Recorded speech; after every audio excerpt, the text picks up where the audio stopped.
Are you having a hard time figuring out what to get Dad for Father's Day? You should check out Row 1 Brand's Vintage Pictorum Gallery. They have America's best sports art. With over 7,200 historic sports prints, you're assured to find something unique for Dad this Father's Day. Instead of a boring old tie, get him a historic baseball photo taken by Henry High Sandom at the historic Polo Grounds Stadium in New York City during the 1894 Temple Cup. Or, if he's an NFL buff, check out the 1963 vintage NFL poster. These are so good looking that you'll be amazed how they turn out. Shop now at sportshistorynetwork.com/row1 and save 15% off your order. All those greatest players in NFL history and how we love to talk about them. Well, we talk about jersey number by jersey number, and sequentially we're going through. We are on jersey number 2 with our guest, Oz Davis, fellow podcaster on Sports History Network. Stay tuned for what we found. This is the Pigskin Daily History Dispatch, a podcast that covers the anniversaries of American football events throughout history on a day-to-day basis. Your host, Darren Hayes, is podcasting from America's North Shore to bring you the memories of the gridiron, one day at a time. So as we come out of the tunnel of the Sports History Network, let's take the field and go no huddle through the portal of positive gridiron history with PigskinDispatch.com. This podcast is part of the Sports History Network, your headquarters for the yesteryear of your favorite sport. You can learn more at sportshistorynetwork.com. The Pigskin Dispatch's podcast of the quest of finding the best players of each jersey number continued with jersey number 2, when we had Oz Davis of Truly the Goats podcast and the Sports History Network's Showcase came on to talk about the best players wearing that number. All right, now it's that time in our program. We're going to continue with our substantial players that wore jersey numbers, and tonight's topic is the number 2 in football history. And we have a special guest with us. It's Oz Davis of the Sports History Network's Truly the Goats podcast. And you can find Oz on the Sports History Network with that podcast, Truly the Goats. He also does the SHN Showcase, where I've been on that episode, where he goes over and talks about the hosts of the different podcasts of the Sports History Network, and is growing all the time. I'd like to bring him in right now. Oz Davis, welcome to the Pigpen. Great to be here. Great to be here. Always love a chance to talk goats. And this is a form of goat talk. Oh, absolutely. The best in every number. So we're just sorting them out a little bit, But yeah, need some sorting here. We need some historical perspective on some of these. Right. All right. So let's lay a little bit of ground rules here. All right. We're not going to we're not making a list. We're not saying, okay, here's our favorite, but we are going to take sort of the top 5 guys of wearing the number 2 today is what we're discussing. And we're going to miss some, and we're going to mention some other guys, and we're going to miss some along the way. We got 100 days of this, and we're in day 3. We had the zeros. Oh, and, zero. So, and there is one gentleman we're going to talk about that we talked with the ones, because he wore a couple different numbers, and we'll get to him in a second. But we want to make sure we catch everybody. But if we miss some, we want our listeners to contact me at pigskindispatch@gmail.com. Let us know who we missed when they wore the number 2, and we'll catch it up on a future broadcast and try to clean up some of these loose ends, because I know we're going to miss some, and we want the listeners to help. So, Oz, what do you think about the number 2? And let's talk strictly pro football, because we get into college, we have a lot more guys to talk about there, and we could be running on forever. Okay, I don't want to steal the thunder, so I'm going to leave my ultimate choice for last. However, okay, I'm really glad you brought me on for this show about players who wore the number 2, and the next show. Spoiler, the players that wear the number 3. Because what tends to happen with these numbers is this. Of course, nowadays, these numbers are worn by kickers, punters, and the occasional quarterback. These very low numbers. Whereas back in the day, of course, these were serious numbers. I mean, the reason why a guy was 1 was often because he was the number 1 guy. He was the most important guy on that team or whatever. And a lot of guys who wear these numbers from the old days, guess what? Get the shaft. A lot of times this is because there's no video. If you want to talk really extreme, when we talk about a guy like Paddy Driscoll, there's almost no statistics except for points. Right. And so it's difficult to put this stuff into context. However, you read top 100 lists, these lists online about best at every number, and it's all about, recency bias. To say that when there's 4 Hall of Famers that wore the number 2 for the majority of their career, and to say that a guy like Matt Ryan, is the best player ever wear number 2, well, that's not only recency bias. I think that's bias for statistics, and that's bias for the position of quarterback. Whereas I agree. Yeah, whereas, many founding guys, as we were about to talk about back in the day, wore the number 2. Do you want to go through what we've considered the also-rans? I mean, should we talk about some of them? How about if we talk about, we have 4 gentlemen in the Pro Football Hall of Fame that wore the deuce on their jersey. Why don't we get into them first? Okay. And because they're sort of the stars of the show of the number 2. Okay, well, I already name-dropped Paddy Driscoll. So the case for Driscoll is pretty strong, let's say in the top spot at that number 2, especially if we're trying to build a team, which is actually something I wanted to ask you about. So we should take heed to positions as well. Okay, so Paddy is a favorite of mine because he's there at the formation of the NFL. He's one of the seminal players. He's a 2-sport athlete. Right. So you have to love that, Major League Baseball and professional football. And he also became a football coach, groundbreaking football coach. So that really, puts him in my heart in this race. He led the early NFL in scoring twice. Like I say, that's often the only statistic we have from those days. Mm-hmm. And, of course, he was an all-pro at quarterback and kicker. So these are all nice perks for Paddy. Oh, yeah. Okay. We talked. I had Larry Schmidt on from the Gridiron Uniforms on talking about the number 1s. Oh, great. And Paddy Driscoll wore number 1 for a little bit in his career. Oh. So we chatted a little bit about him, but we learned some interesting things on our last episode about Paddy Driscoll. First of all, going into his college days, in the 1919 Rose Bowl, he was on the Great Lakes team that beat Mare Island Marine Base, and he threw a pass to George Halas in the Rose Bowl. I mean, kind of some big name dropping there, and they sort of they crossed paths later on in life too, because Driscoll was with the Chicago Cardinals, I believe, in the beginning of his NFL career, and at some point there was a rival league that came up, and the original AFL, and they had a team from Chicago.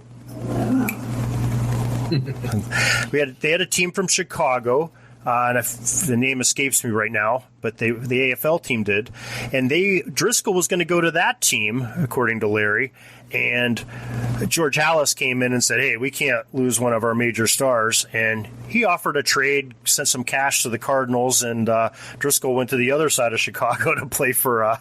It's a sort of a love triangle of Chicago football teams back in the 20s for Driscoll. Yeah, in the teens, 20s, and 30s, we can even say. You have to understand that before the formation of leagues in America, everything was semi-pro. Even going into the pre-World War II period, right? Everything is semi-pro. You have regional leagues. Right. Okay. There's a whole big state called California that until 1962 does not have professional baseball. Does not have Major League Baseball, I should say. Instead, you get stuff like the Pacific Coast League and the Western League and stuff like this, right? In baseball. Now, in football, it's the same kind of thing.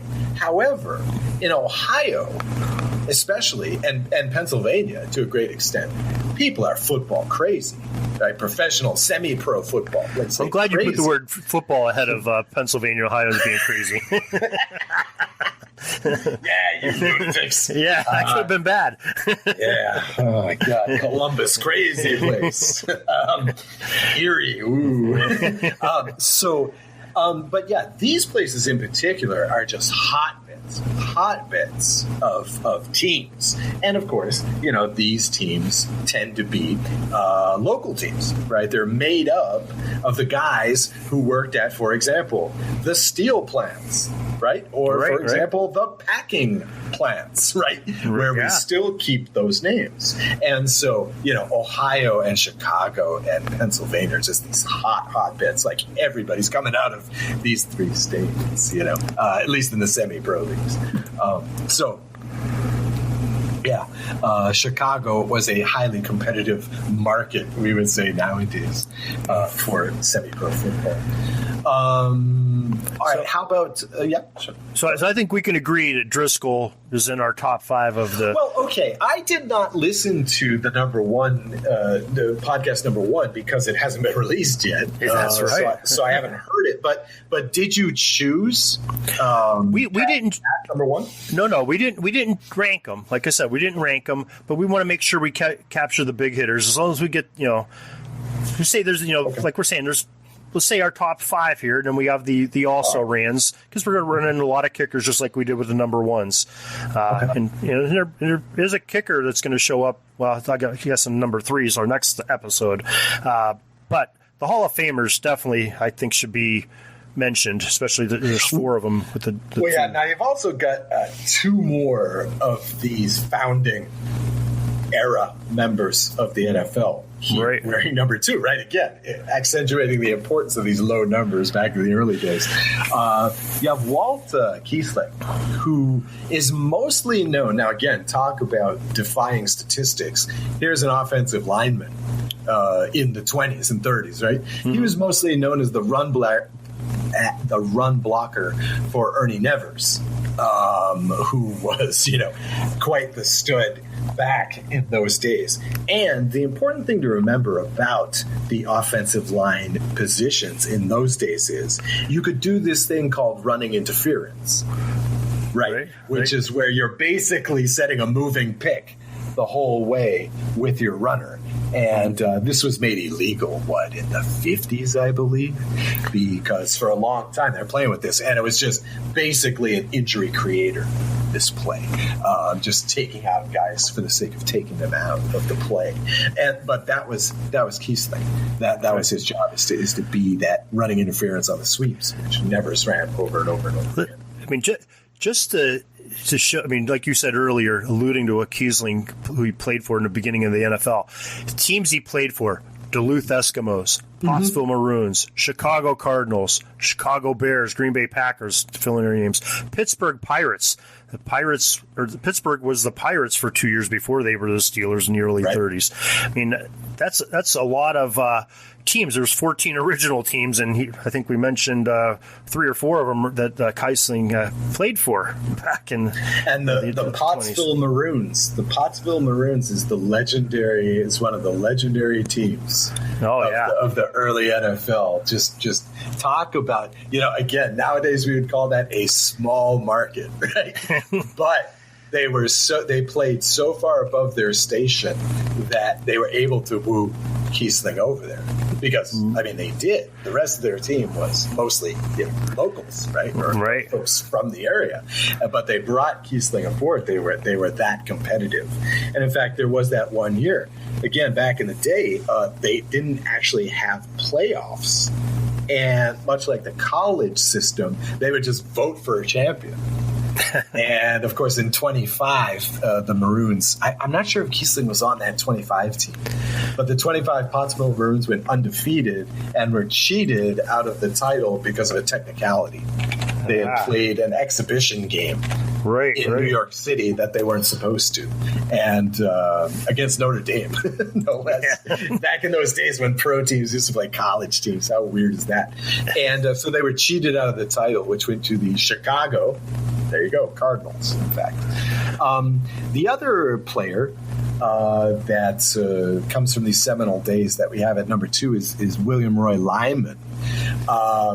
this guy, here's another guy that I really liked, a classic Swiss Army knife player of the 20s. He played substantial amounts of games at 5 positions, won 3 of the first titles of the NFL with Canton and then Cleveland, 22, 23, and 24, and ultimately played for 16 years. In the old days, that's a big deal. And 15 of those years, his teams had winning records. You know what? And he had one of the greatest nicknames, I think, of ever football. Oh, yes. Link Lyman. I mean, that just like brings fear to me right now. If I had to, hey, I have to play against Link Lyman today. Oh. But this dude, he was a giant first time. 6'2", 233 pounds back in the 20s. You know, that's a mammoth guy right there. That's a big guy this day and age, but for NFL football, that was a really large person playing. Oh, yeah, and he played everywhere, right? He'd come at you from the safety position or from the line, depending on the formation. So, I mean, just a totally versatile player. And again, really a victim of lack of video, lack of stats. Because just to say that he was a member of these many winning teams is basically the only stat we have on this guy. But one of his most famous things, though, is in 1925, he joined the Chicago Bears on the barnstorming tour of Red Grange. I mean, so he got around a little bit, too. The barnstorming thing does not get the respect, A, that it once did, and B, that it really deserves. You see this a lot with the baseball players, especially the Negro League players of the past in baseball, is that, these were legitimate tours. These were legitimate players on these things. And, they were mostly playing like whatever, Duluth or whoever could scrape up. But these are legitimate teams. They may have 2 or 3 games in a weekend too for football. Sure. And it also points to the amount of money these guys were making. That this was actually a way to make money, is to sell out to play local teams and risk injury. I mean, we're talking about football here, and in fact, like they say, football is more dangerous when you're playing against guys who don't know what they're doing. Right? You're more likely to get a stupid injury because the guy's not doing what he's supposed to do. He's screwing around out there or whatever. So it just points to the low esteem athletes used to have in American society. And you think about it too, they had little or no equipment in those days. I think maybe a leather helmet, maybe some some kind of padding on your shoulders. Everything else is basically bare knuckles. You're and it was a rough game. It was very rough. I mean, it's a rough game. Played 16 years. Right, yeah, that's amazing. That's amazing feat hardcore for Link Lyman. Love that name. All right, we have one more Hall of Famer. One more of the old timey guys, a bit more modern day. Played in the 40s. Okay, so Charlie Trippi came to fame as part of the so-called Dream Backfield, which was originally called the $1 Million Backfield. Okay, now, I guess Trippi, in the player's estimation, he gets into the Hall of Fame because he was the first guy to sign for $100,000 with an NFL team. Okay, so he broke the 100,000 barrier for football players. He's part of that dream backfield. He's really the key player in the field, which includes Paul Chrisman, Pat Harder, and Elmer Angsman. Now, I believe the first two are in the Hall of Fame. I don't know about Angsman. But on that $100,000 contract, he basically paid dividends pretty much immediately. 1947, that's when the Cardinals legitimately won the championship, the NFL championship, and that's the last NFL championship they won, I believe. I believe so. And the only one, besides the one that they were named to in 25. In that game, Trippi had a 44-yard run as well as a 75-yard punt return. Probably would have been the MVP if they did those things in those days. Really one of the first big names I would say,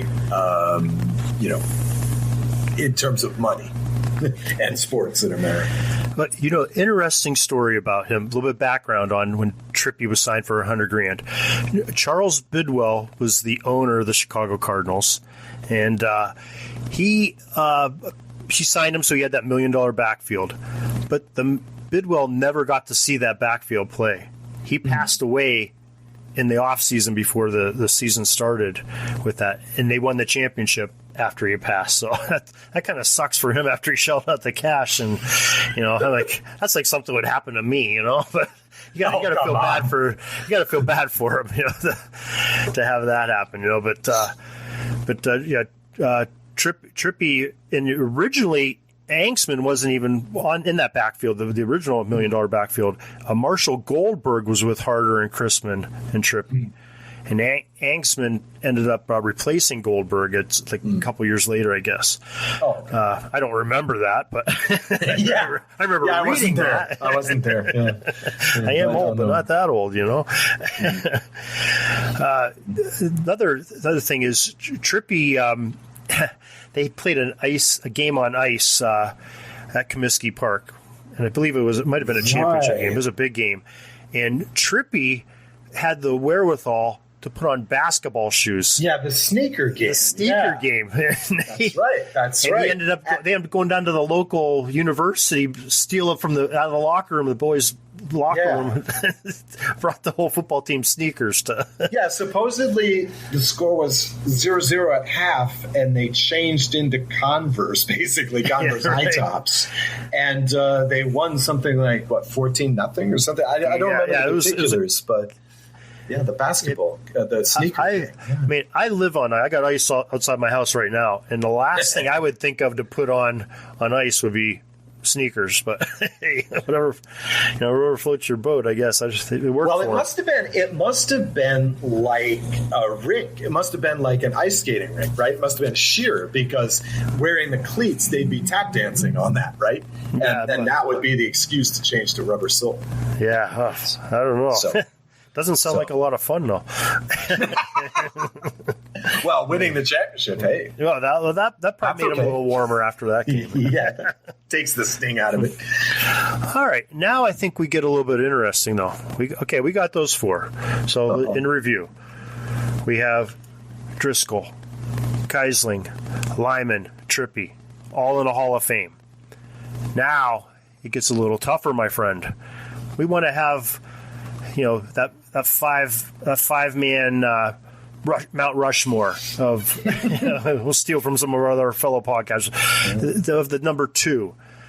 All right, there's some choices. I mean, we've got a handful of quarterbacks that have had some playing time that I can come up with, and we have a bunch of kickers. Unless you have somebody else. A bunch of kickers. I love it. Now. Let me name off some kickers for you, okay? Just to give some choices here. I have David Akers, Steve Christie, Rob Baronis, Todd Peterson, Mason Crosby, Mike Nugent, Jay Feely, Nick Folk, and we have a punter, Dustin Colquitt, who's a little bit more modern. Had a rough year this year, a bunch of different teams, but... So that's our kickers. Now, our quarterbacks, some are contemporary. We have Matt Ryan still playing, Doug Flutie, Aaron Brooks, and Tim Couch, unless you have some more to add to that. That's who I saw sort of the substantial names that had some starting time wearing a number two. First off, on punters, I just want to say this. I in my estimation, okay, I can only say for sure, pure punters. Now, we're not talking Sammy Baugh, because Sammy Baugh is clearly a Hall of Famer. But for pure punters, I think in my lifetime I have seen two punters that deserve to be in the Hall of Fame. Ray Guy, who's there, right, after many, many years it took him, and Johnny Hecker. Okay. Nobody else I'm going to put in the Hall of Fame, so I'm not going to. I don't think I'm going to consider Dustin Colquitt here. Now you wanted to talk the merits of Rob Baronis. Well, I think Baronis was a great kicker. I mean, probably one of our Mr. Jeremy McFarland would probably put Baronis in the Hall of Fame right now. He's a Titans fan, but I think Baronis was a stud kicker, and to boot, he married Terry Bradshaw's beautiful daughter, Rachel. Yeah. I mean, what a tragedy, though. 3 months after they were married, that's when he got in that SUV car crash and passed away. A year out of the NFL, has a beautiful wife, and really doesn't get to enjoy it. It's a sad story. But I agree with you. I don't know that we can put him in Hall of Fame talk, Yeah. You got 4 Hall of Famers, 3. Well, actually, all 4 Seminole players, right? They're all like firsts in some area. Right. I think for me this is clear cut. And in fact, if I had to pick one, I would take the controversial choice, and I'm going to go with Doug Flutie. Okay, now. Part of this is because I'm a CFL guy. And so in that case, it might be better to have him at 20 or 22. But at 20, you have Barry Sanders, and at 22, you have Emmitt Smith. So there's not much of a comparison there. But look, here's the thing about Doug Flutie. Okay. You know that show, Football Life, right? A Football Life. Right. Okay, this show's, I don't know if it's still on it. It's got 11 seasons. Okay. It took them 4 seasons to get to Doug Flutie. Okay, now, who has more of a football life than this guy? All right. He won the Heisman Trophy. And in so doing so, I mean, it's not just like he had one good play. He had 4 good years for that school. He put Boston College back on the football map after decades of obscurity. Okay. They were in the top 10 when he was with them. Okay. And trust me, I was living in the Boston area at this time. I know this. He then went to, after not being drafted high enough, okay, the 11th round. All right. So today this translates as he wouldn't get drafted. Okay, in today's draft, right? He went to the New Jersey Generals of the awesomest league ever, for those who were there, the United States Football League, for the team owned by, okay, let's not talk about that. But then the league gets into trouble, and Flutie manages to crack the Chicago Bears roster as basically a 4th-string quarterback, okay? And still got to play that first year because of so many damn injuries, because their offensive line was so horrible, I guess. And he actually got to start that year. Okay. He's traded to the Patriots. Takes over as quarterback when the team's, I think, 2-3 or 3-3. Anyway, goes 6-3 and puts them in the playoff race. And then a combination of Steve Grogan and Tony Eason, stop me if you've heard this before, gets them the loss. And they miss the playoffs. I mean, goes to the CFL, Canadian Football League, he dominates. Okay, in 8 seasons, wins 3 Grey Cups. 3 times he's most outstanding player. They don't have most valuable player there. They have most outstanding player. 6 times wins the league most outstanding player. 6 times in 8 years. Okay, that's better than Warren Moon did. Okay, yeah. He comes back to the NFL. He playing for the Buffalo Bills. He goes 17-8 as a starter in those 2 years. But with the Bills, he was number 7 though. He lost his number 2 jersey. That's true. That's true. Yeah, but he'll get it back, as we see. He'll get it back. I mean, okay, in '99, oh my God, particularly egregious. I'm not even a Titans fan. I'm not even a Bills fan. I still have flashbacks about this. He goes 10-5 as the starter for the Bills. Rob Johnson comes in week 17, wins, and then coach decides to go with Rob Johnson against the Titans. In what becomes the Memphis Miracle. Johnson goes 10 of 22, has 131 yards, 6 sacks taken, 0 touchdowns. My God. At the age of 35, he gets his first real starting job in San Diego. Unfortunately, they were terrible. He went 5-11. But then, of course, finally, at the age of 43, so basically, like, is he the oldest ever to be listed as a Patriots quarterback? Was Brady 43? No, I think he's I think he's 42 this year, right? Right. So there you go. And he's not a Patriot. Oldest, he's the oldest Patriot ever, basically at 43, and he does at least until Brady goes to retire and has that one day thing where he retires a Patriot, or he'll be like 48 or something. Yeah, could very well be. That's right. Yeah, I was thinking about that just the other day, actually. So, and then he comes back to the Patriots, and in his last game ever, his last play ever is that drop kick. Right, the first drop kick field goal that had ever been made in 64 years. Right, and now he does commentary for Notre Dame games. Okay, that's a football life. This guy, I mean, and not just in the sense that he played for so long in so many leagues and had these accolades. Not even so much that. It's just that what guy more overcame what every single coach in the NFL consistently saw as a shortcoming, namely his height.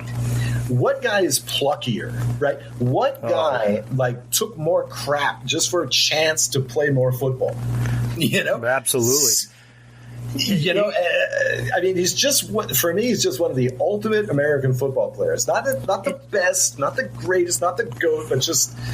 He is plucky. That was a good word you used. Plucky. Right. I mean, and he had a cereal named after him, for God's sakes. Yeah.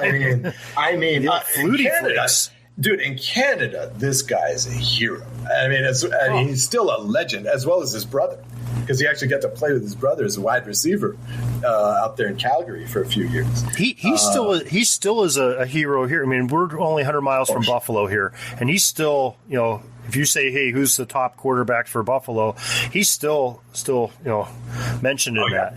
He's beloved in Boston still, of course. Yeah. For BC, for that little bit on the Patriots.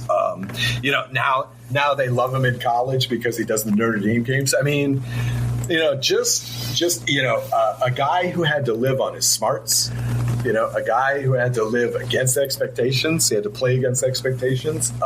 And basically, I mean, for what he was given, he was a success story. It was a success story all around. All right, I can buy that, but I want to talk a little bit about Matt Ryan though, because I think Ryan's still playing at a high level. I mean, his teams haven't been very good the last couple of years, but he has been in a Super Bowl, probably a Super Bowl they should have won. He had a pretty good game until whatever happened in the fourth quarter of that game. That was like the 25-point run by the Patriots in the fourth quarter to tie the game, and they win in overtime. But it was a collapse of a team. But Ryan's had a pretty decent career. I mean, so far up through this season, I mean, he's got over 55,000 yards passing, 347 touchdowns, 158 interceptions. That's a pretty good ratio. Like I said, he played in the Super Bowl. 2016, he was first team All-Pro. He's been in 4 Pro Bowls, I believe. Not a bad career since 2008. Another Boston College guy. Yeah, I was going to say. And he was awesome at BC too. I've always been a big. I wouldn't say a big Matt Ryan fan, but I've been a big Matt Ryan defender through the years. But, again, the truth is, okay, look, here's an example. Okay. Of course, that Emmitt Smith is the number 1 rusher of all time in terms of yardage. Walter Payton is number 2. You know who number 3 is, right? No, not sure right now. Okay. Number 3 is Frank Gore. Oh, okay. Right. Now, a lot of people go, I knew somebody went past Brown. I just couldn't remember who went past Brown. Well, Sanders is 4. Peterson is trying to catch up at 5. So, but a lot of people, you say that to, and they go, really? Right? And even you have to think about it. Really? Wow, he's been around for a long time, right? But on the other hand, you get the feeling that 20 years from now, they're going to be going, Frank Gore. Right. Who's that? I remember Barry Sanders, the greatest Lion of all time. I remember I've heard of him, even though he never played in a Super Bowl or anything. Adrian Peterson, of course. He was a monster from Minnesota those few years. I've heard of him. And so I feel the same way about Ryan. Big stat guy. But you just don't think you think of a Brady, of a Peyton Manning, and you just think magic. They do magic, but Ryan and Ryan's always had at least one stud receiver with him. I mean, had Julio for years. That's nice to have Julio Ridley Jones. Now. Who was the guy that was when he first came up? He had a couple real good. Was Andre Rison still a Falcon? Wow. Maybe not. Maybe I'm going back too far. But they did have some good receivers before Julio. The name escapes me right now, but. I mean, he may ultimately be like the best quarterback to wear number 2, but I don't know. Not to me. It's not that top echelon. He's never going to make a list of top 10 all-time quarterbacks. I don't care if he goes down with the 3rd or 4th most yards of all time. I just can't imagine that. I can't imagine he's discussed with Peyton Manning or even Johnny Unitas. Even going back to those days. So that's what separates. Plus, I just have, as the guy that does Truly the Goats, I just have the natural aversion to the modern guy. Okay. I will always argue about today's guy. I always have the skeptical eye on the modern player, just because I think we're too prone these days to recency bias. We're too prone to looking at that YouTube clip and going, greatest of all time. Let's talk about another interesting guy we mentioned. Okay. Aaron Brooks. I mean, Aaron Brooks, nice career. Played a total of 7 seasons, 6 of them with the Saints. Was their starting quarterback from 2001 basically through 2005.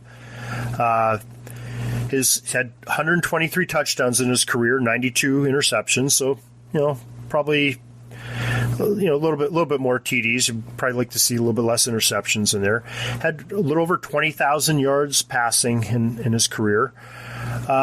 Didn't win any championships. Didn't go to any Pro Bowls, but he was a serviceable quarterback, a nice quarterback that played on some average teams, let's say. Average. You're being kind. This is the Saints before Breeze, right? So right. Well, they had some good. His first year they were 3-2. As his record as quarterback, 3-2, 7-9 in 2001. Then he went on a little bit of a run. They were 9-7, 8-8, 8-8. And then they fell off the deep end a little bit, went 3-10 with him. But it's probably why he was no longer a Saint after that year. Yeah. Brooks is a more compelling choice here than Ryan. But Brooks just never. He was out of the league at age 31, right? So just never. Fairly young man victim of a short career, basically, just football career. And then the other interesting one, who had all the one of the top picks in the draft. I think he was the top pick in the draft. Tim Couch. When the Browns came back in, the old Browns were the Ravens. The new Browns came in the late 90s. Couch was their number 1 pick out of Kentucky, 6'4", 220. Great resume in college. What do you think happened to Tim Couch?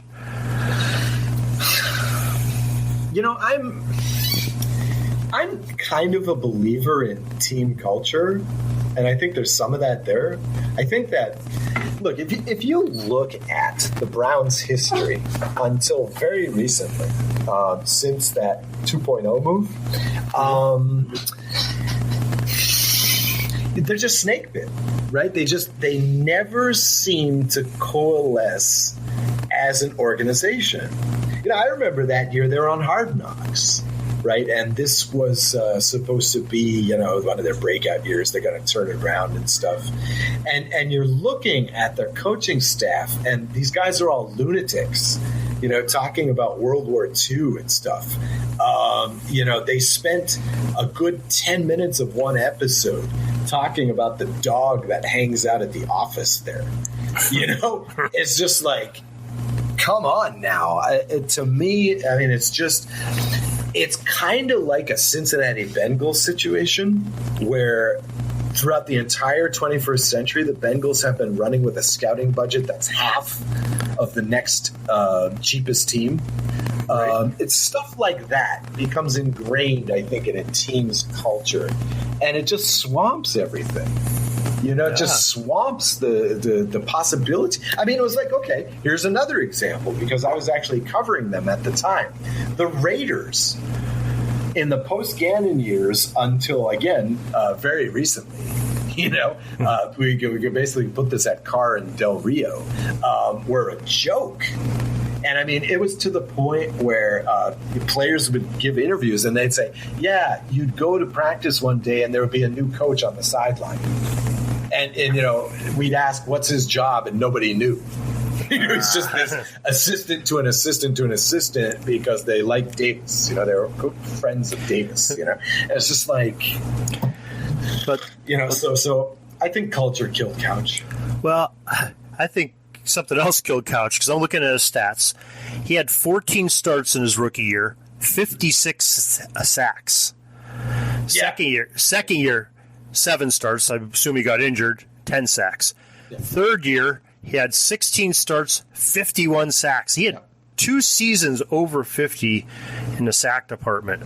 Yeah. So, I mean, he wasn't like, he was somewhat mobile. He wasn't a straight up statue, but they had no offensive line to say, as an expansion team basically coming in. He got mauled.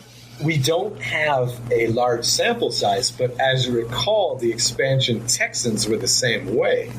They even drafted a lineman with the number 1 overall pick. And for years and years and years, their line was brutal.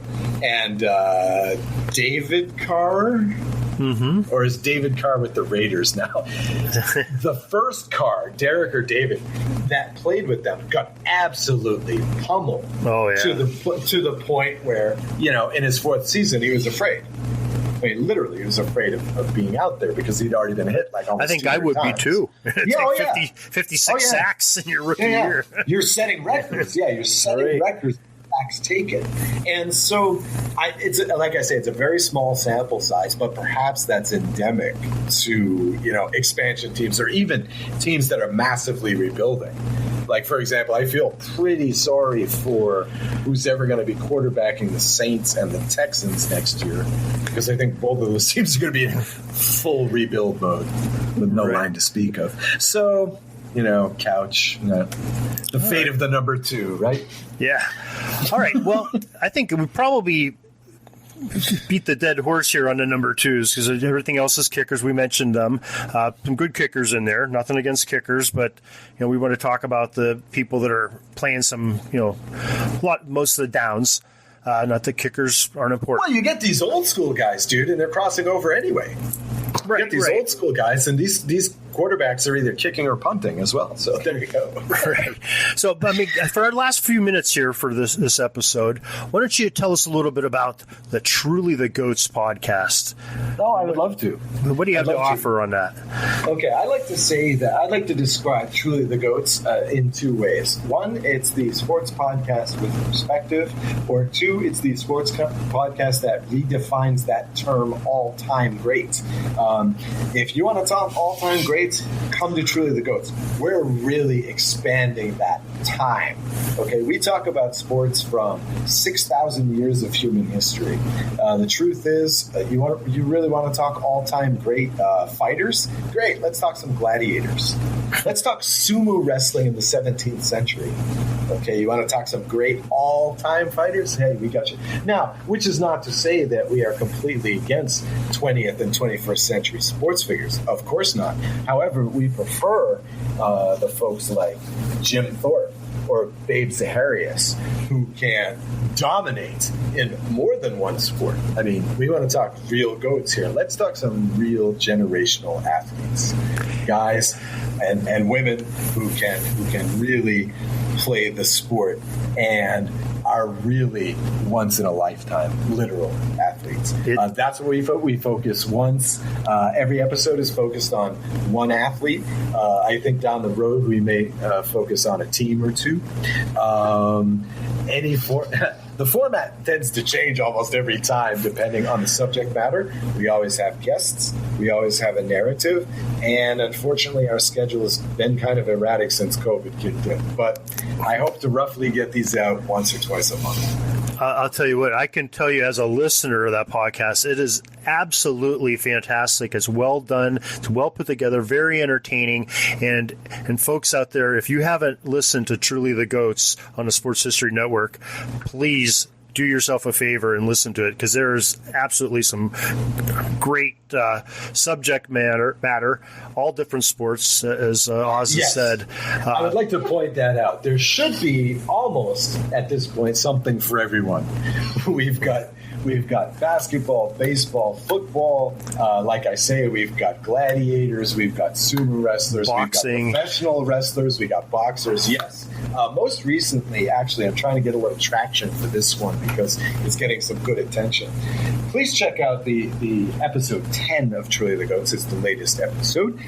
Focuses on an event called the Super Fight, which was a computerized, simulated match between Rocky Marciano and Muhammad Ali.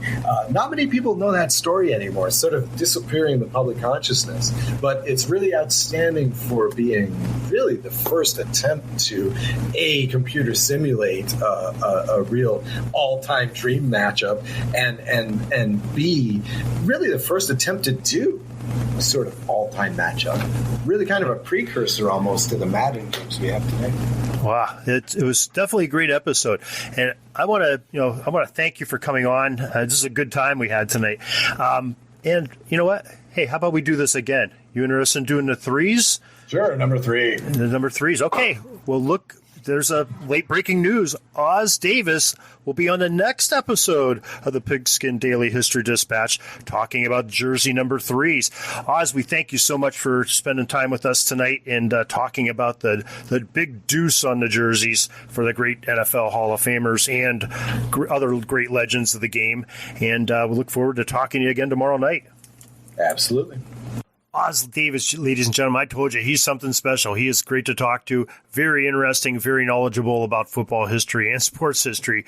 Make sure you check his podcast out, Truly the GOATs, on Sports History Network, and also on this SHN Showcase. He is really a great time and very professional, and what a production he puts on that Truly the GOATs series. I'm a big fan of that. Make sure that you don't miss this podcast. We come out every single day to make sure you know as soon as our next release comes out. You can hit that subscribe button on your podcast. Also, go in there and give us a rating. Give us a good rating. Let's get up in those rankings if you like us. You can also find us at the sportshistorynetwork.com, where all of these podcasts and the other 17 podcasts that Arnie Chapman has gone on over there at the Sports History Network, we're all there for you at the taking and listening pleasure. And you can also go to our flagship website for this podcast, pigskinddispatch.com/podcast, and you'll see all our podcasts there. So till tomorrow, everybody, have a great gridiron day. Peeking up at the clock, the time's running down. We're going to go into victory formation, take a knee, and let this baby run out. Thanks for joining us. We'll see you back tomorrow for the next podcast. We invite you to check out our website, pigskinddispatch.com, not only to see the daily football history, but to experience positive football with our many articles on the good people of the game, as well as our own football comic strip, Cleat Marks Comics. Pigskinddispatch.com is also on social media outlets, Facebook, Twitter, Instagram, and don't forget the Pigskin Dispatch YouTube channel to get all of your positive football news and history. A special thanks to the talents of Mike and Gene Monroe, as well as Jason Neff, for letting us use their music during our podcast. This podcast is part of the Sports History Network, your headquarters for the yesteryear of your favorite sport. You can learn more at sportshistorynetwork.com.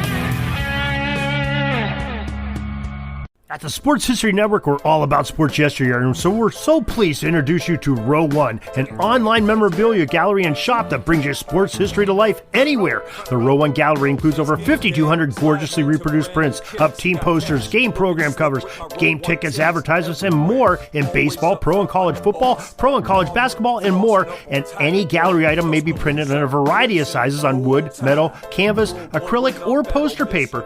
And in Row One shop, check out the thousands more of unique unique items with a retro and historical designs dating back to 1876, including t-shirts, long-sleeve shirts, phone cases, mugs, blankets, pillows, towels, and even shower curtains. Go to sportshistorynetwork.com, ROW1, for access to the full Row 1 catalog and for gallery prints and gift items, plus get a 15% discount off all prints on the Row 1 Pictorium Gallery with coupon code SHN15. Follow the link on the show notes.